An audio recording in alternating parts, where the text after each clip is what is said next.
老夫当着众先辈的面，将炼魂宗托付给你，莫要坠了我炼魂宗的威名。制魔道的耗子们，速献上监狱！炼魂宗确实霸道。好，下一个。二位炼魂宗之人，将法宝留下。今日便让你开开眼。问题终结。王林回到炼魂宗，遁天比他离开时更显苍老，浑身上下散发着一股浓浓的死气。王林暗叹一声，遁天明显已经到了油尽灯枯的地步。遁天说他还有几年的寿命，不会那么轻易就死。前辈这里可有仙玉？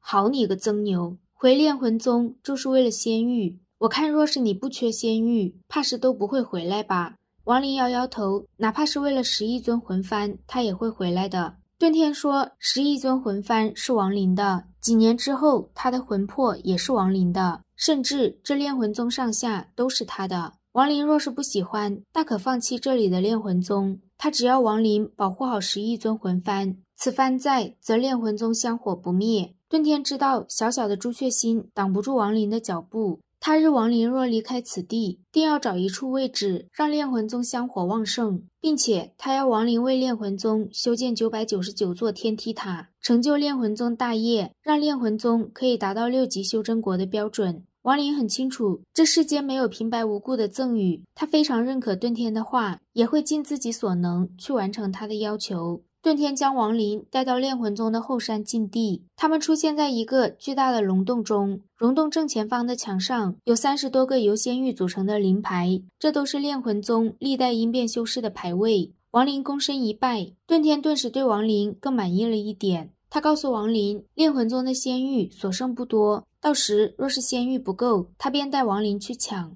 自他师祖辈开始，炼魂宗从不会为了仙玉发愁，他们只要看好哪个宗派，便直接拿着11尊魂幡上门去抢。一个门派不够就抢2个，2个不够就抢3个，反正早晚能抢够。当初遁天因变时，他师尊就去抢了3个5级修真国所有的宗派。王林盘膝坐地，开始吸收仙玉。遁天一拍储物袋，7杆白色的小旗落在王林四周，他双手掐诀，虚空一点，在这个阵法下，王林吸收仙力以及转化灵力的速度将会更快。当这2块仙玉耗尽时，王林的转化也只完成了1/3。走，老夫带你去抢。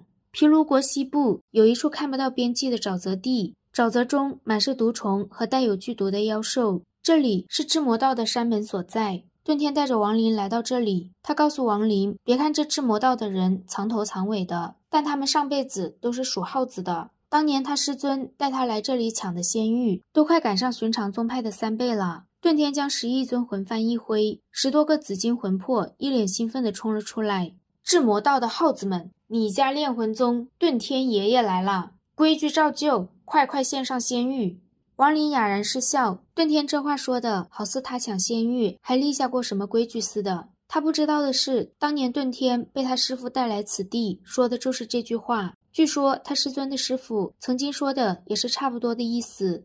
遁天老鬼，仙玉没了！一个身着紫红大袍，耳边缠着2条蜈蚣的老者大吼，他身旁一个身着葛布衣衫的老妪干咳一声。这次他们不能给仙玉，上次仙夷族打来，他身受重伤，用仙玉疗伤至今也才恢复了大半。遁天右手在眉心一点，他身上被压制住的死意顿时涌现。艳红，我寿元不到2年。制魔道2人脸色一变，紫袍老者说他们炼魂宗的人都是一群疯子，借着自己寿元将至，完全不怕死。遁天哈哈一笑，今日给他仙玉，他就离开，不给他也不和制魔道的人打，但这沼泽中所有的毒虫他全要灭了。艳红问遁天何必呢？他若出手，先不说炼魂宗是否会被他们2人报复，就他身旁的小辈必死无疑。王林拿出仙剑一扫，这一剑中他运用了一丝仙力。你是谁？艳红脸色大变，他没想到王林竟然会有仙宝。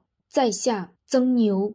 遁天对王林丝毫不退让的表现十分满意，炼魂宗之人就该如此。他让艳红按照规矩交出1半仙玉，艳红说1半可以，但现下仙夷族第2次攻击在即，制魔道若是不敌的话，他要遁天出手帮助一次。遁天说想要他出手，就得看他这一半的仙玉有多少了。艳红苦笑一声，丢给遁天一个储物袋。遁天神识一扫，而后脸色变得十分古怪。他们智魔道，莫非上辈子真的都是耗子？上次他们拿走了那么多，怎么现在还有这么多？难道他们有什么方法可以获得仙玉不成？艳红让他不要问这么多，只要记住他们之间的约定就行。离开智魔道后，遁天便带着王林横走整个毗卢国，搜刮了大量仙玉。王林这一路也见识到了遁天的霸道，他手持10亿尊魂幡，到哪都是直接索要灵石，不给就放魂魄。许氏炼魂宗的恶名流传渊源，其余2个门派都是一边气得要死，一边扔出仙玉。遁天拍拍储物袋，这便是数万年来炼魂宗的行事作风。他让王林以后拿着10亿尊魂幡也要如此，千万不要坠了他炼魂宗的威名。当年他炼魂宗有一位先祖想要冲击问鼎，所需仙玉过于庞大，最后几乎横扫了整个朱雀星，甚至还去了一趟朱雀国，弄来了大量仙玉。王林内心暗道，他算是知道炼魂宗为何从一个5级修真国最终沦落成了一个宗派。遁天其实也不太赞同那位冲击问鼎失败的先祖，不到万不得已，最好还是不要去招惹问鼎老怪。像他们现在这样，凭着10亿尊魂幡，5级修真国，他们完全横着走，就算是遇到了仙夷族的高手也没关系。实际上，遁天在毗卢国还有所收敛，等到去了其他地方，王林才算是彻底认识到他的霸道。3个月的时间，遁天带着王林走了4个5级修真国，所过之处好似蝗虫一般，甚至连一些修真家族都会受到波及，不得不交上几块仙玉。在第4个5级修真国中，遁天终于惹怒了这里的阴变修士，4个阴变修士联手想要围攻遁天。也是这一次，王林真正认识到了10亿尊魂幡的强大。这一战，他甚至都没有出手的机会，那4个阴变修士就已落败。若不是遁天没有杀心，这4人必有1人会成为魂幡主魂。遁天在自己生命最后的岁月中异常嚣张，有时候王林都不得不戴上草帽遮盖自己的容貌，免得遁天成为主魂后，这些被抢的宗派找他麻烦。遁天在抢了4个5级修真国、13个宗派、上百个修真家族，再加上毗卢国，一共16个宗派后，终于收手。这些仙玉足够王林应变，或许还能剩下一些。日后王林提升修为所需的仙玉，就要靠他自己去抢。遁天让王林记住，在修真界，尤其是阴变修士，想要得到仙玉，只能抢。否则即便有再多的弟子去仙界，也不会搜集到足够使用的数量。王林点点头，对于抢仙玉，他并没有什么顾忌。不过他不认同遁天的做法，如果是他，绝不会还给人留下一半。他要么不抢，抢的话就要全部。可能过程会很难，但最终得到的仙玉绝对是现在的2倍不止。抢完仙玉，遁天就带着王林赶往炼魂宗应变。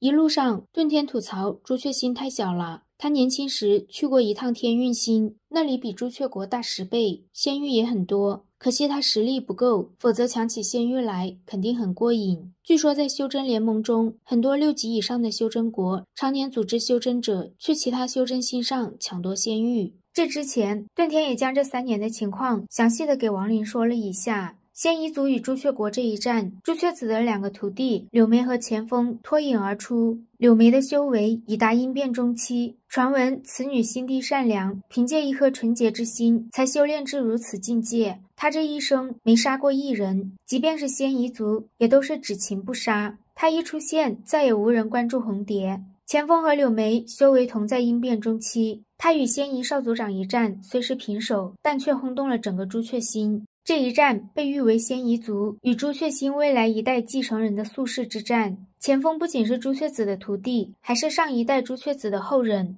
遁天能感应到那些黑雾中有一个阴变中期的数咒师，他让王林祭出尊魂幡，黑雾将他们2人包裹，冲向仙夷族。仙夷人正要出手时，曾经在仙夷之地追杀过王林的驼背老者出现。王林很庆幸自己戴了草帽，不然这人定会与他不死不休。驼背老者身旁的中年男子见到炼魂宗之人，双眼一亮。这人是近千年才晋级到的9叶，相当于修士中的问鼎初期。他只在典籍中听说过10亿尊魂幡的强大。中年男子企图将王林2人留下，但他们很快就冲出了这片黑雾。中年男子让驼背老者带着族人前去与少族长会合。他去领教一下11尊魂幡的威力。遁天感应到中年男子的追击，他让亡灵看好了，为何连问鼎修士都如此忌惮11尊魂幡。遁天一转身，尊魂5翼，主魂13，现！